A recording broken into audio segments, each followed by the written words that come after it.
500 kilómetros de playas. Un entorno natural tan exuberante como sorprendente.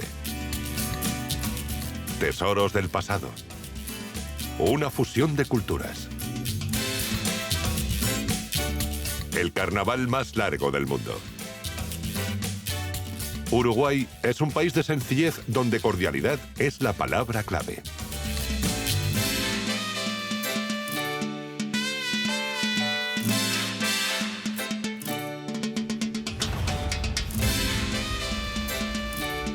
Uruguay, la pequeña joya de Sudamérica. Un viaje a Uruguay tiene que empezar en la capital, Montevideo. Nombre de resonancias exóticas, aunque su origen sea incierto.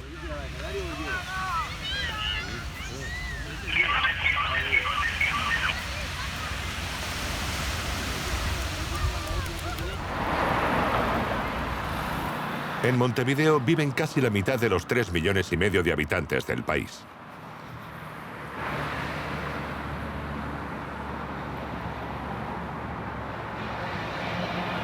Y aún así, casi no hay atascos de tráfico. Esta pequeña y tranquila nación es una de las más pequeñas de Sudamérica. Los uruguayos viven principalmente en las costas, mientras los vastos espacios interiores apenas parecen haber cambiado desde la independencia del país.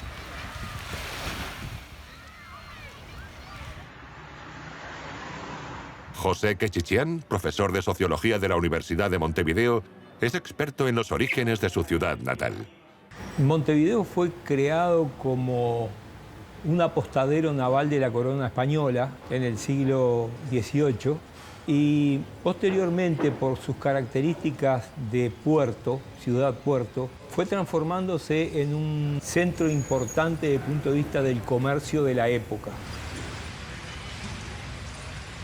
Los primeros barrios, sin duda, fueron los que hoy se conoce como la Ciudad Vieja, que hoy es la City, o sea, están los bancos, las oficinas de comercio importante de exportación e importación. En la Ciudad Vieja, los edificios recuerdan a La Habana.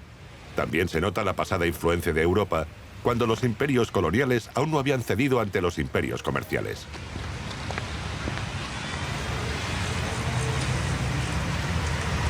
Fue quedando en el pasado como lo que se conoce como el bajo, los bajos fondos.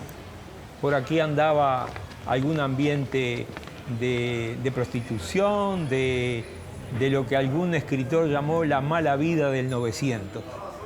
Pero aquí también, y más hacia el sur, de algún modo quedó constituido un gueto con la población afrodescendiente. El barrio sur, Palermo, incluso ahora en Carnaval se puede apreciar cómo salen de ahí las comparsas del candombe, que es una interesante historia sobre la cultura afro en el Uruguay.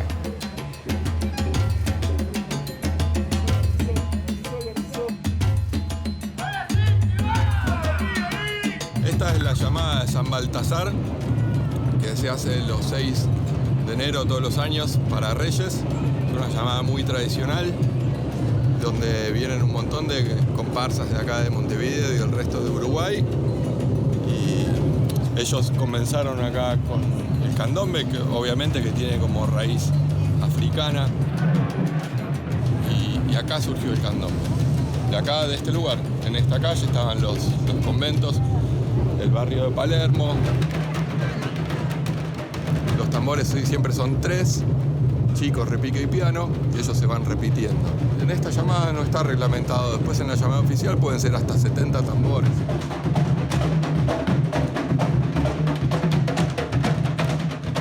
Todas las comparsas tienen además los cuerpos de baile y los personajes del carnaval. Las bailarinas, la mamá vieja, el gramillero, el escobero, las banderas. Todo parte de la tradición candombera.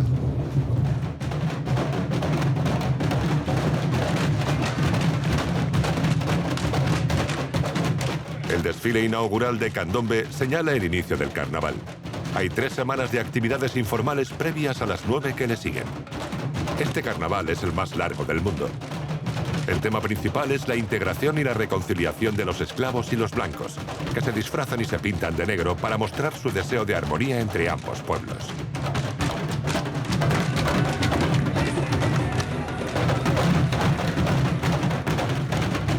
Los músicos ponen tanto corazón y pasión en este desfile que a veces acaban sangrándoles las manos. En 2009, el candombe se añadió a la lista del Patrimonio Cultural Inmaterial de la Humanidad de la UNESCO.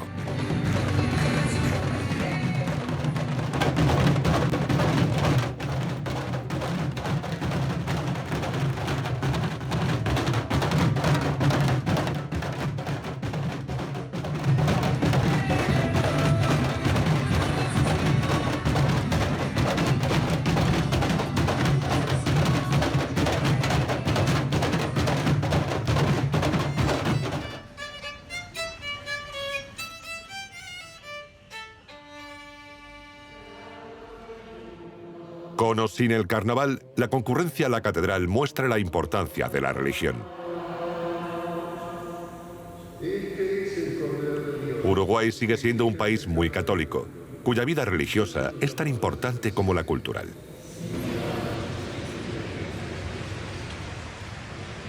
No muy lejos, otro importante monumento de la ciudad vieja, el Teatro Solís, atrae multitudes de apasionados de la escena.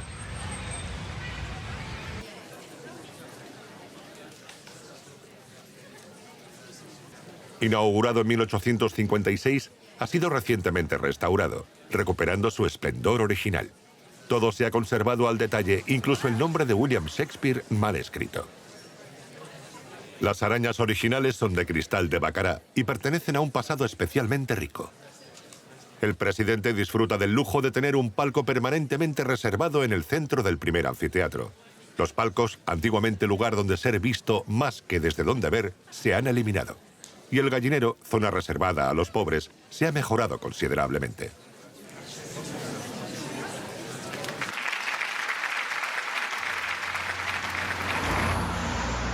La puerta de la Ciudadela, último vestigio de las murallas, da paso al centro. En la Plaza de la Independencia, el Palacio Salvo impresiona tanto por su tamaño como por su originalidad. Con 105 metros, fue el edificio más alto de Sudamérica hasta 1935.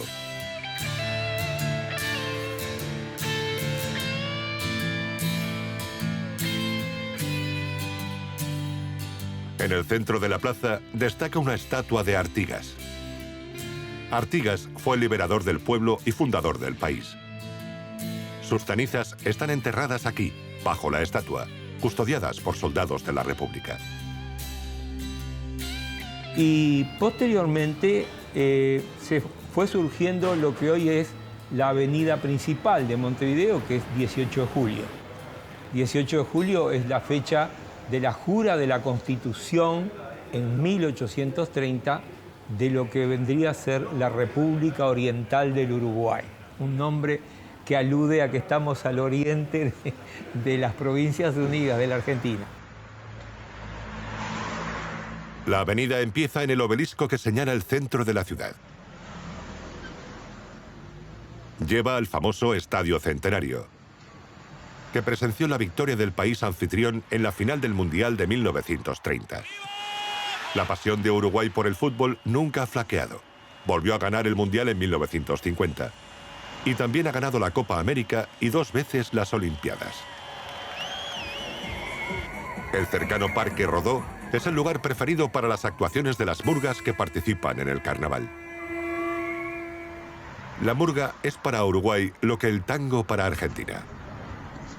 El que viene a Uruguay y no conoce una murga, no conoce Uruguay. El carnaval es el más largo del mundo. Sí. Es el punto álgido del desfile de carnaval. Álvaro Varela, autor de Murgas, explica de qué va todo esto. La murga hoy en día es un conjunto de 17 personas, 3 de las cuales se dedican a tocar instrumentos que son el bombo, el platillo y el redoblante. Y el resto forma un coro que canta letras que tienen que ver con la actualidad. Hablan todos los temas, política, todo lo cultural, la todo lo cultura. que pasa en ese momento en el Uruguay, todos los temas. Hay murgas que se dedican solo apuntan exclusivamente o más que nada al humor. Buenas noches, llegó el fin. Nada malo hoy nos puede pasar. En un momento donde acá hubo a la salida de la dictadura y año 84 por ahí, donde había pocos canales de expresión artística, la murga tomó el rol de ser un vocero de lo prohibido. Empezó a tener un fuerte contenido político. Hay que saber cantar y están muy bien arregladas. Hay una elaboración musical, valga la redundancia, muy elaborada. Muchos son artistas, otros son cantores. Digo, mucha gente que recorre el mundo tocando y bueno, salir con la murga de nosotros.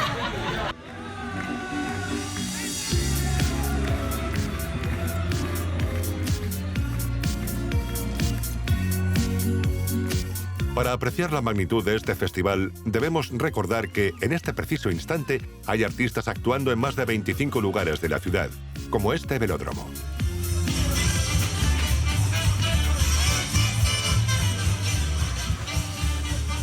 Y esto sucede todos los días de la semana durante varias semanas. Solo a este tablado han acudido 5.000 personas para aplaudir las actuaciones de esta noche. De escenario glamorosos y encumbrados, hoy han venido al tablado, al pueblo y su bacalao. Escriba en un papel, debo portarme bien.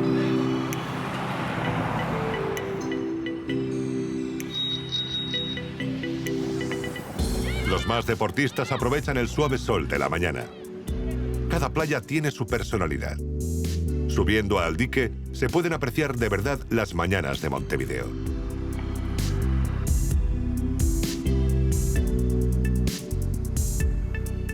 Al este se encuentra el barrio de Carrasco. El famoso Hotel Carrasco está justo en el paseo marítimo. Antiguamente se celebraban carreras de caballos en la playa, enfrente del hotel, recientemente reformado.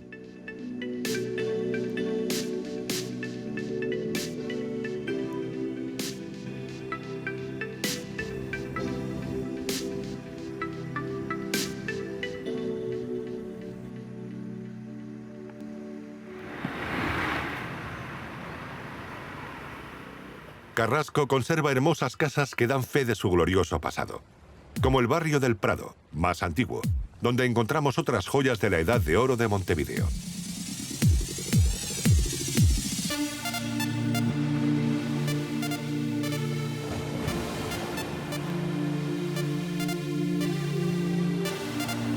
...50 kilómetros al este de Montevideo, la localidad de Playa Verde es un lugar ideal para descubrir las costumbres uruguayas.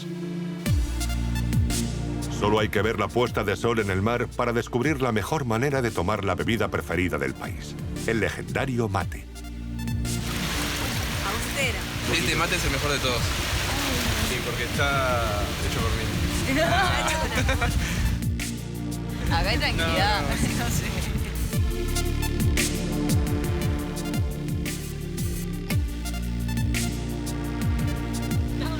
Estar tranquila, tener una vista linda, amigos, buena comida, playa, buen alcohol, playa cerca y ya está. Y mate.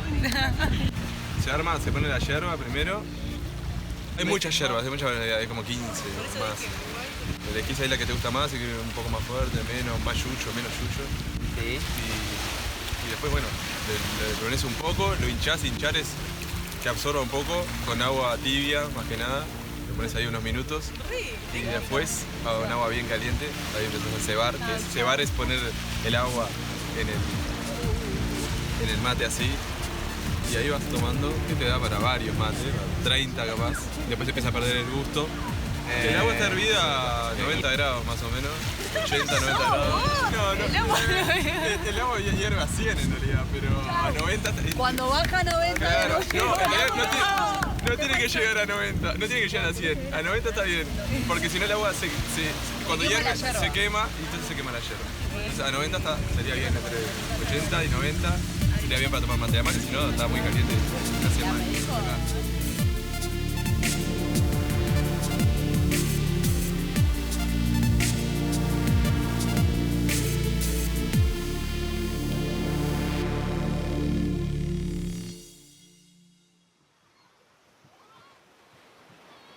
Unos kilómetros más arriba se encuentra la segunda población turística costera más importante del país, Piriápolis.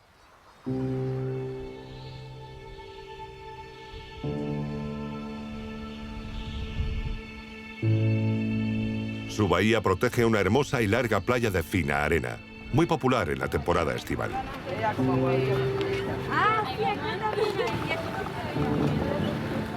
Las familias uruguayas van allí a jugar a las bochas. Este clásico juego de playa viene de antiguo y es parecido a la petanca francesa. La ciudad tiene una historia especial y bien documentada.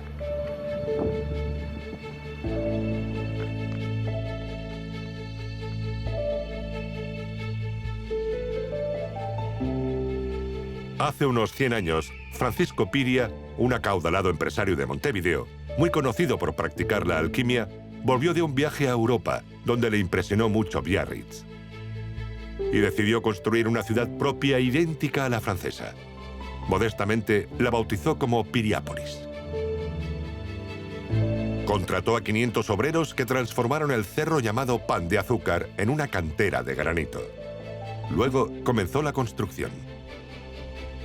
Proyectó varios monumentos repartidos por la zona.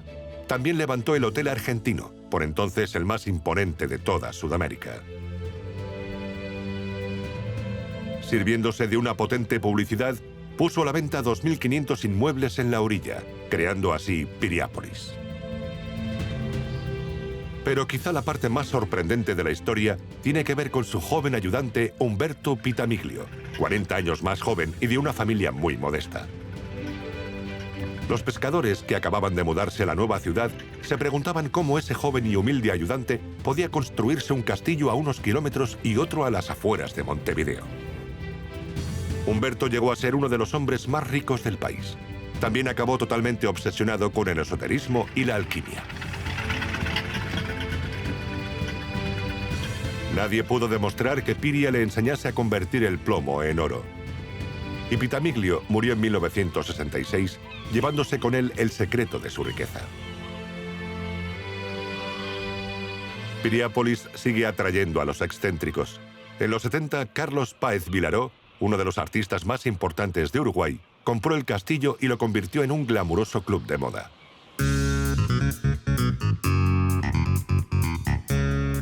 En Punta Ballena, 20 kilómetros al este, construyó con sus propias manos su obra maestra. Su ayudante, María de Zuliani, cuenta la historia. Estamos en Casa Pueblo, que es una gran escultura habitable creada por el artista uruguayo Carlos Páez Vilaró. Él fue amigo, conoció a Pablo Picasso en el año 57 en el sur de Francia, en el atelier de Valory. También conoció a Dalí, a De Quirico, a Calder. Esta casa fue construida con sus propias manos, que sin ser arquitecto quiso hacer una gran escultura para vivir y tener aquí su atelier, su taller de trabajo. No tuvo maestros, fue autodidacta, pero era un hombre muy observador y que quiso viajar mucho e interiorizarse en distintas culturas para extraer de ellas la raíz de su pintura. Siempre regresaba para seguir construyendo la casa con concepto de horno de pan y para atesorar objetos, recuerdos, fetiches, máscaras que traía y coleccionaba de sus viajes alrededor del mundo. Seguramente Punta Ballena posee las mejores y más famosas vistas del país. Debe su nombre a las ballenas que aparecen cerca de la costa entre agosto y noviembre. Carlos Páez Vilaró murió en su casa en 2014. Hoy su vivienda se divide en dos partes, una es museo y la otra es un hotel. En Uruguay, una actividad se impone a todas las demás, el asado. Con el mate como único rival, un asado se prepara sobre unas brasas con tanto cuidado que podría parecer obsesión. Esto es una característica del Uruguay. En Uruguay se cocina el asado con leña y hay quemador de leña en la parrilla. Lo vamos volteando y lo que va cayendo abajo lo aplatamos un poquito la brasa y la vamos tirando a lo que es ya la parte de la parrilla. Con la leña esta, la coronilla, la leña de monte, hace brasa porque es más dura. La de coronilla tiene ricolor, puedes tirar un pedazo de laurel si tenés. Yo con esto gradúo la distancia de la parrilla. Es un asado mixto. Tenemos carne de vaca, pollo, morcilla y las corvinas. Hay que procurar que haya calor en todas las partes, y se asa un mínimo de 1 o 2 horas. La idea de una carne poco hecha o sangrienta es aquí inimaginable. Algunos estudios demuestran que Uruguay tiene el mayor consumo de carne per cápita del mundo. Esto se debe, sin duda, a la calidad de la carne, pero también a su bajo precio. Sin embargo, hay un lugar donde los precios no limitan el consumo. Punta del Este es el destino de vacaciones más exclusivo del país y de toda Latinoamérica. Aquí llama la atención una ruptura radical con el modo de vida que domina en el resto del país. Nada de no llamar la atención. Aquí uno presume, gasta, consume. El dinero manda. La población, de 12.000 en invierno, se dispara a los 450.000 en verano. En 1843, toda la península se vendió por menos de $300. En la orilla oeste está Playa Mansa, para los amantes de los mares tranquilos. Es el lugar ideal para no hacer nada y para deportes acuáticos que requieren de aguas tranquilas.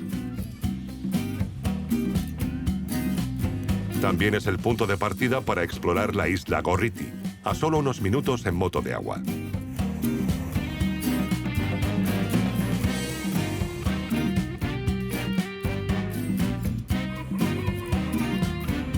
El puerto deportivo es sencillamente magnífico. En él hay puestos con toda clase de pescados y mariscos. No importa lo grande que sea el yate, porque no podrá quitar protagonismo a la sorpresa que espera a los niños en el centro del puerto. Ganan los enormes leones marinos.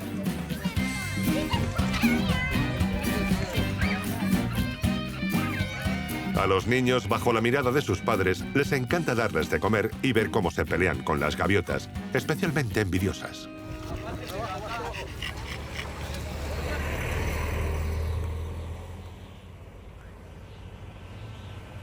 La calle principal es la Avenida Gorlero. Alberga la mayor concentración de marcas locales, argentinas e internacionales del país. En la orilla este, la Playa Brava es golpeada por los vientos del Atlántico. Tiene buenas olas, mucho mayores que las de la Mansa. La escultura de la parte más alta se llama El Ahogado y se ha convertido en el símbolo de Punta del Este. Esta mano homenajea a todos aquellos que han perdido la vida en el mar. También es un aviso para los nadadores que sean tan tontos como para meterse en el agua con mal tiempo. En verano, el surf reina aquí desde hace unos 15 años y las escuelas de surf son muy populares. Primera vez en la tabla de fibra de vidrio, no lo puedo creer. Siguiendo la costa, las construcciones de Punta del Este dan paso a hermosas casas de los años 70 y 80.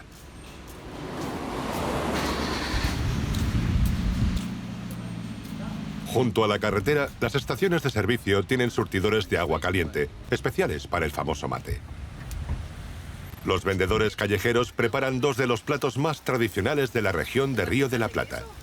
La torta frita es un bocado dulce perfecto después de un buen baño. Y las empanadas, rellenas de carne, jamón, queso o un número infinito de ingredientes.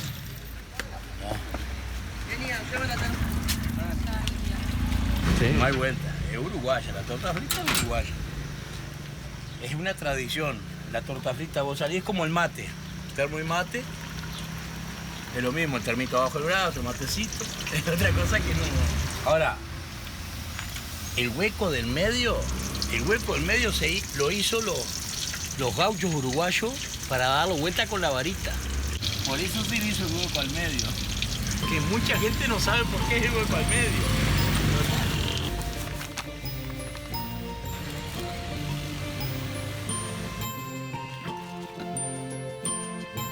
Harina, grasa, sal, agua tibia y levadura. Acá, señora.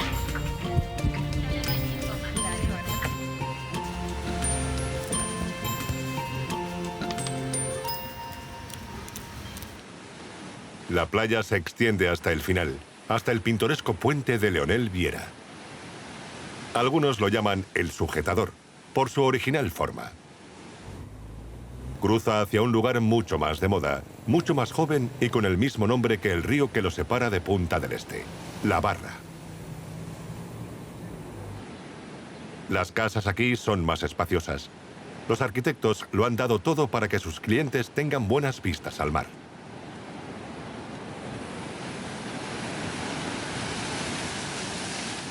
También aquí, en La Barra, los mejores surfistas del país compiten en el campeonato nacional.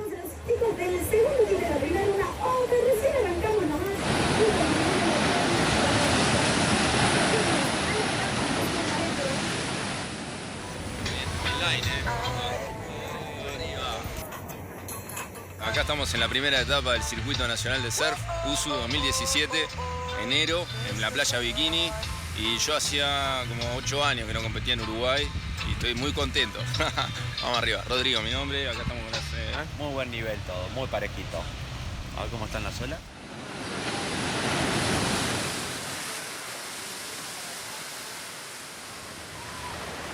Son baterías de 20 minutos que entran 4 competidores al agua y la idea es tomar las 2 mejores olas y tenés 20 minutos para demostrar todo lo que puedas. Y se divide por olas, digamos.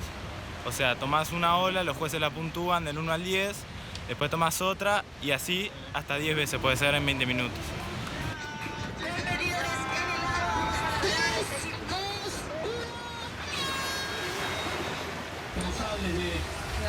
De conocer la regla, de saber y de mirar hacia afuera para saber si tienen prioridad. Eso no quiere decir que los demás que no tienen prioridad 1 lo pueden surfear. La que descarte el competidor que tiene prioridad 1 las puede surfear cualquiera de los otros 3.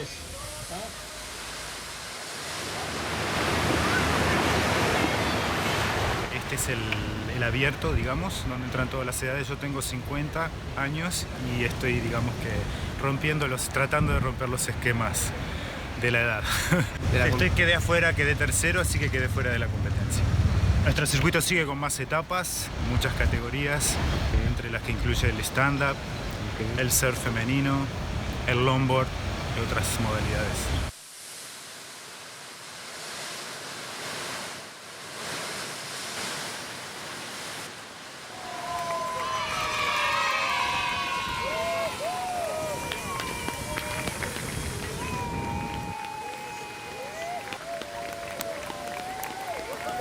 Bien por el Patán, que lo levantan arriba. Merecido triunfo, Patán, la verdad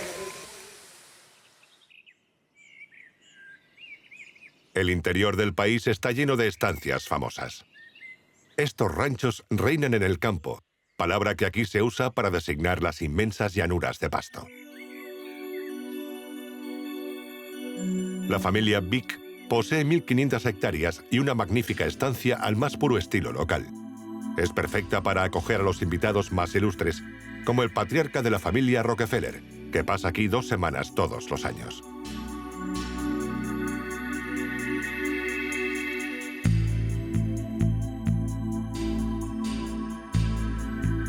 Las estancias en general tienen un casco, tienen una parte de caballerizas, tienen ganado, caballos. Las piedras que se ven alrededor también son de Uruguay, son de Artigas. Hay amatistas y cuarzos.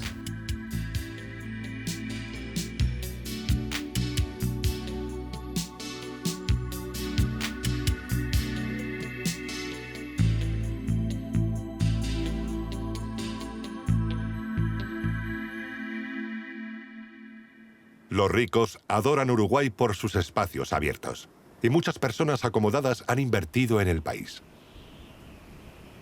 Para viajar desde el departamento de Maldonado al de Rocha, hay que cruzar la Laguna Garzón por su extraño puente. Su construcción provocó una fuerte polémica entre el gobierno y la población local, que deseaba protegerse de la expansión de Maldonado.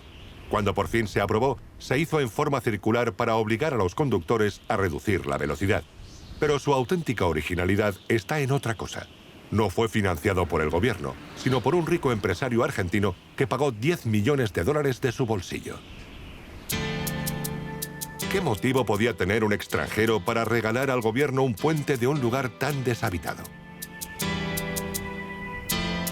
La respuesta es Las Garzas, un barrio cerrado, un vecindario privado. El principio es sencillo. El inversor compra un enorme solar para construir a un precio absurdamente bajo para su extensión y lo divide en pequeñas parcelas. Carlos Marasco es el director de Las Garzas. Necesitábamos tener una vía de comunicación que sea mucho más fluida que un aval. El gobierno uruguayo no tenía los recursos, entonces se hace un convenio público-privado donde nosotros como privados, ¿no? para poder valorizar de alguna forma los terrenos del otro lado. Las Garzas cubre 240 hectáreas frente al Atlántico. Las subparcelas y las casas son propiedad directa de los compradores. Pagan una cuota de mantenimiento mensual de las zonas comunes, que son especialmente lujosas. Todo acceso a Las Garzas se registra. Los copropietarios comparten una piscina, un restaurante y muchas zonas comunes. La vida aquí, por supuesto, está reservada para los uruguayos más ricos y para extranjeros que quieren que sus casas queden protegidas de la temporada estival. Eso es lo que se esconde tras una entrada como esta, visible desde la carretera, para atraer la atención de potenciales clientes. En Uruguay hay mucho terreno y los ricos siempre quieren más. Estamos en temporada alta, pero da la sensación de que el lugar está desierto. A unos 15 minutos en coche al este de Las Garzas está Rocha. Su sencillez y austeridad contrasta con el descarado exceso de Punta del Este. Expuesta a los vientos, la playa norte es muy apreciada por los kitesurfistas. Aquí lo más sorprendente es la Edad Media, especialmente joven. Y para verlo, empezaremos en La Pedrera, a 10 kilómetros.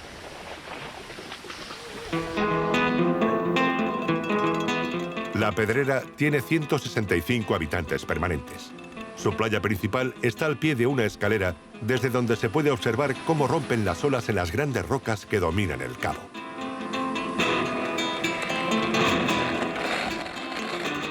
En la década de 1990, los jóvenes empezaron a venir a esta aldea. Y está de moda desde entonces.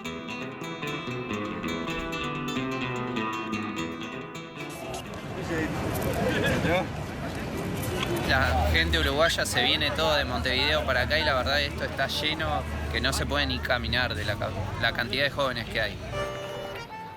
La Pedrera es especialmente conocida por su gran mercado nocturno en la calle principal. La Pedrera es imprescindible para los grandes artistas nacionales e internacionales. Nosotros somos de Buenos Aires, somos un dúo de guitarras, hacemos flamenco, mezclado con ritmos del Río de la Plata. Y nada, estamos viajando por toda la costa uruguaya.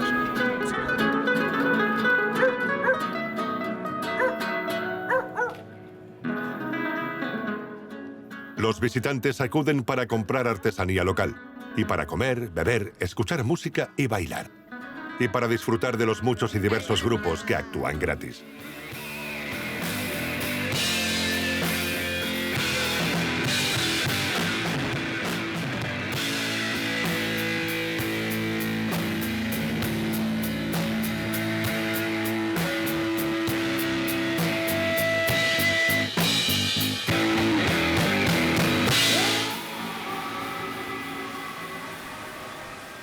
Para recuperarse de los excesos de la noche anterior, Rocha también presume del lugar más emblemático de Uruguay, Cabo Polonio y su Parque Nacional.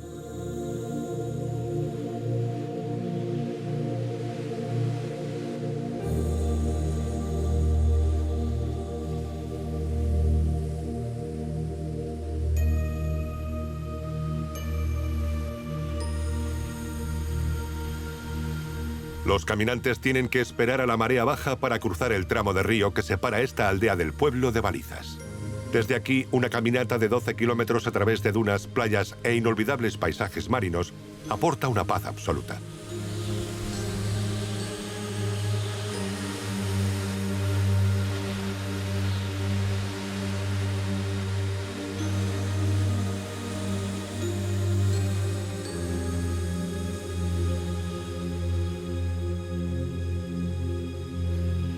Entre 1750 y 1777, el Cerro Bellavista fue la frontera entre los imperios español y portugués.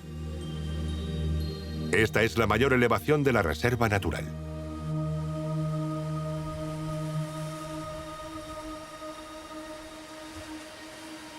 Las islas que tiene enfrente son el hogar del 50% de la población de focas de Uruguay. Es un auténtico placer venir aquí a observarlas, sin acercarse demasiado para no molestarlas. Otra manera de llegar a la reserva es coger uno de los viejos camiones importados de Argelia por un francés, que pone canciones de Edith Piaf durante el viaje.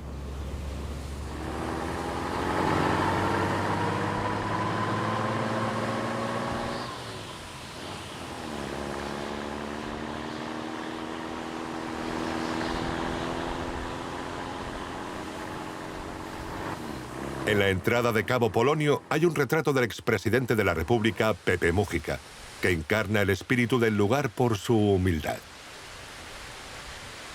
Donaba el 90% de su salario a obras benéficas.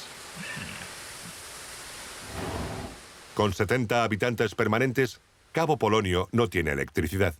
Solo las energías eólicas y solar proveen de corriente a los frigoríficos de los restaurantes.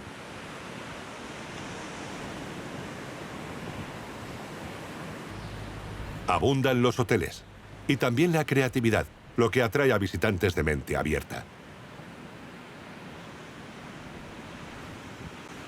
Este pueblo no tiene nada en común con Punta del Este.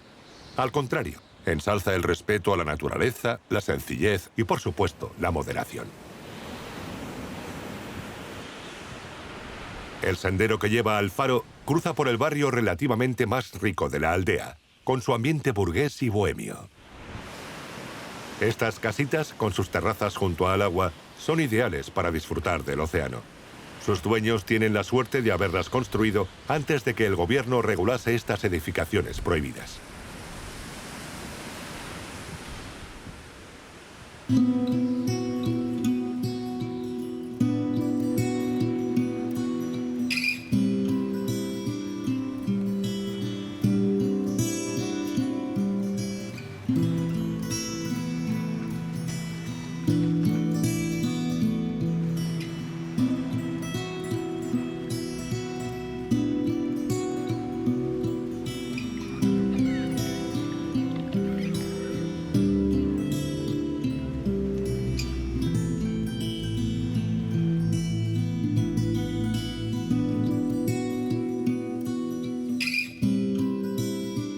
Siguiendo la costa, llegamos a la ciudad de Chuy. Cerca está la fortaleza de Santa Teresa. Como una diosa de la guerra, ni el tiempo ni los conflictos se han llevado lo mejor de este fuerte.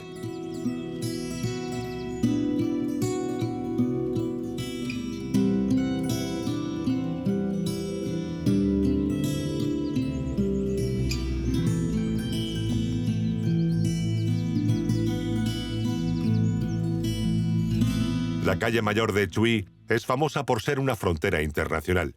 Compartida con Brasil, esta avenida está jalonada de tiendas libres de impuestos.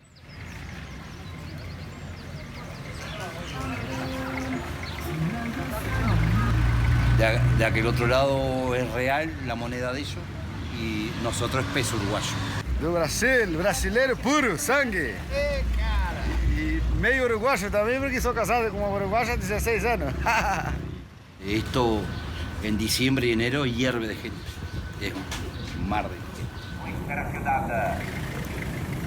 Señor motorista, recuerde que tanto del lado uruguayo como brasilero, usted deberá de dejar cebras y esquinas totalmente libres para que peatones puedan cruzar por ellas. Para evitar las confusiones, la parte sur uruguaya se llama Avenida de Brasil y el norte brasileño se llama Avenida de Uruguay.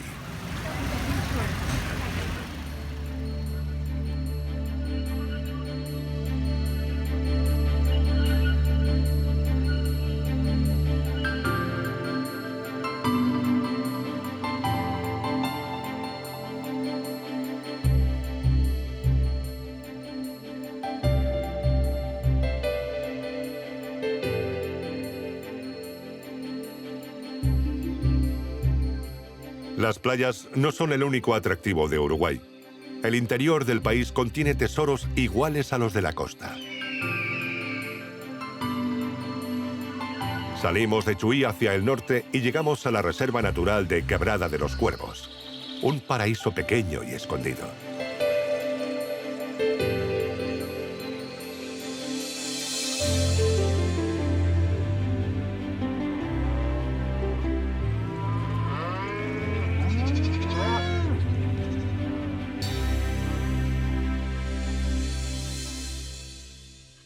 Más hacia el interior, hay antiguos edificios cuyos antiguos ladrillos han sido pulidos por el tiempo.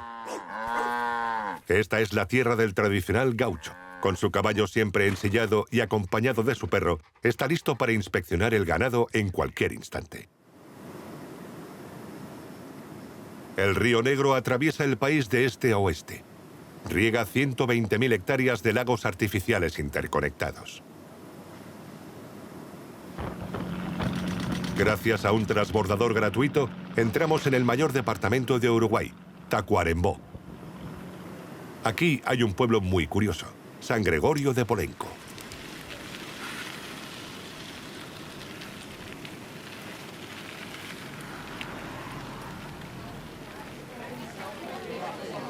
Esta pequeña ciudad tuvo la espléndida idea de invitar a artistas de todo el mundo a pintar sus fachadas y aceras.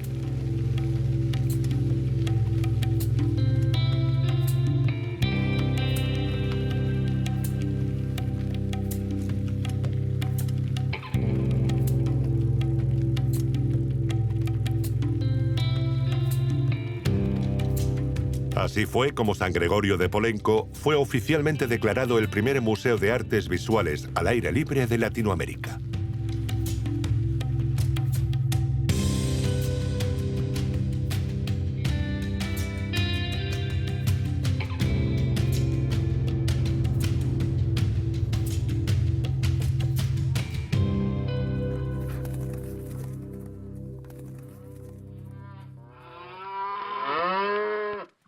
La campiña circundante es la tierra de los gauchos.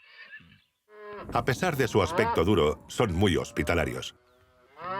Siguen llevando sus ropas tradicionales que ya tienen 2 siglos. En el extremo norte del departamento y casi del país, el rincón de Tres Cerros surge abruptamente de las inmensas llanuras. Hasta a los gauchos les impresionan estas 3 montañas de cimas planas. No sabemos.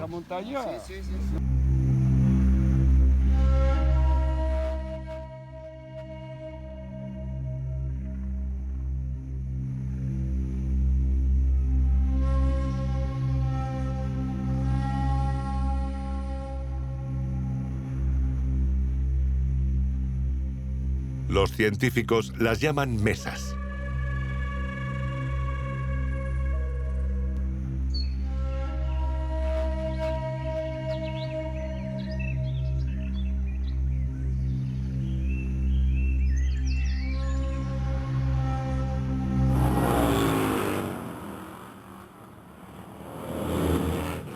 En la frontera oriental del país está la ciudad de Salto.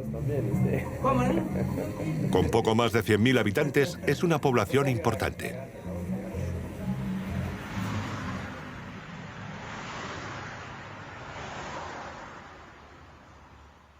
El Gran Hotel Concordia es un tesoro de arquitectura colonial.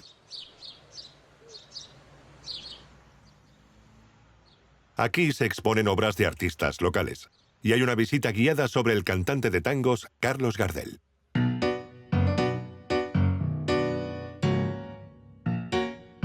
Valle Edén, el pueblo donde pasó su infancia, está a solo 20 kilómetros.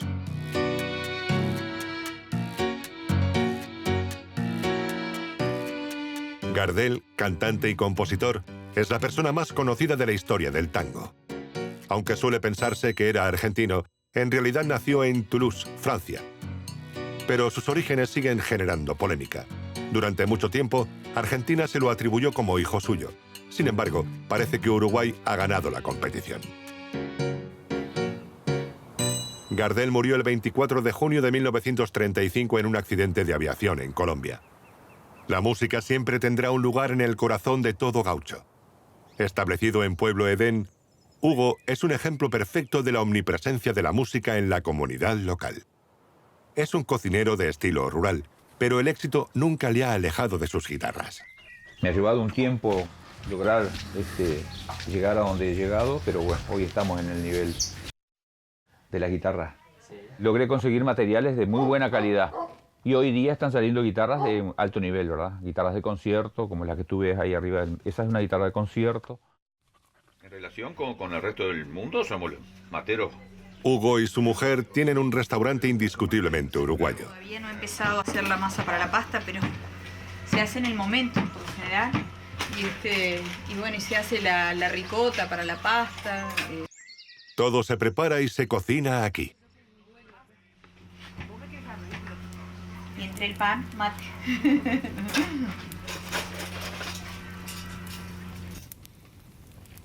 Fiel a su apariencia, la cocina de Hugo surge del entorno rural.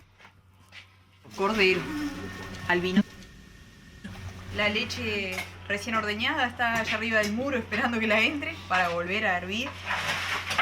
Y bueno, se hacen los postres, ¿no? El flan, el arroz con leche, todo. Tratamos que todo sea de acá de la zona, ¿no? El cordero está entero, acá hay un cordero entero. Echamos un poquito.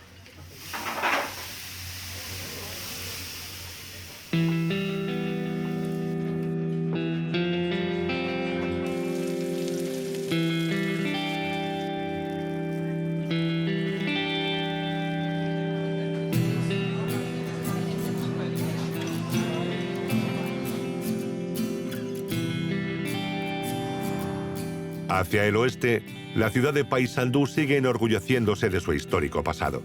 Defendió con valor la frontera contra sus poderosos vecinos, Argentina, Brasil y Paraguay. La construcción de la basílica comenzó en 1860. Como fue destruida varias veces por los invasores, tardaron 19 años en finalizarla. La partitura completa del himno nacional se interpretó por primera vez en el escenario del Teatro Florencio Sánchez en 1915. El edificio es testimonio del próspero pasado de Paysandú. La ciudad fue crucial para la independencia de Uruguay.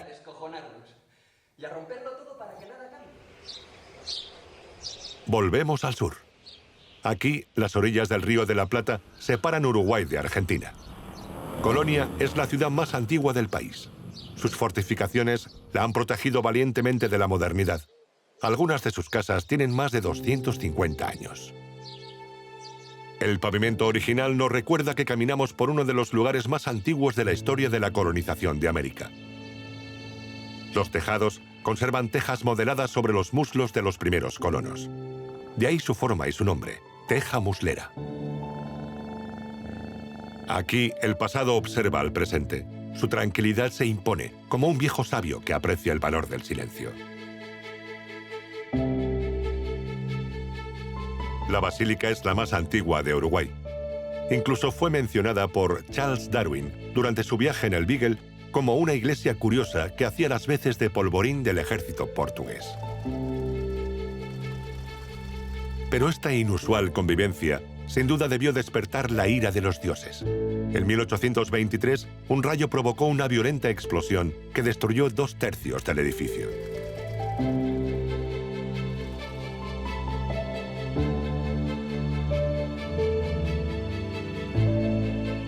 La Plaza de Toros Real de San Carlos es un coso enorme y en desuso. Fue inaugurado a comienzos del siglo XX, cuando se importaron toros para las corridas desde España. Pero cuando obtuvieron la independencia, los uruguayos fueron los pioneros de la lucha antitaurina, obligando al gobierno a prohibirlo definitivamente en 1912. Luego se adaptó para actos deportivos y musicales. Uruguay puede ser pequeño, pero su sabiduría es grande. Y el país combina alegremente un aspecto rústico con un espíritu moderno. Sus valores están marcados por la sencillez, la moderación y, sobre todo, el humanismo. Este entrañable país dejará una huella duradera en todos sus visitantes.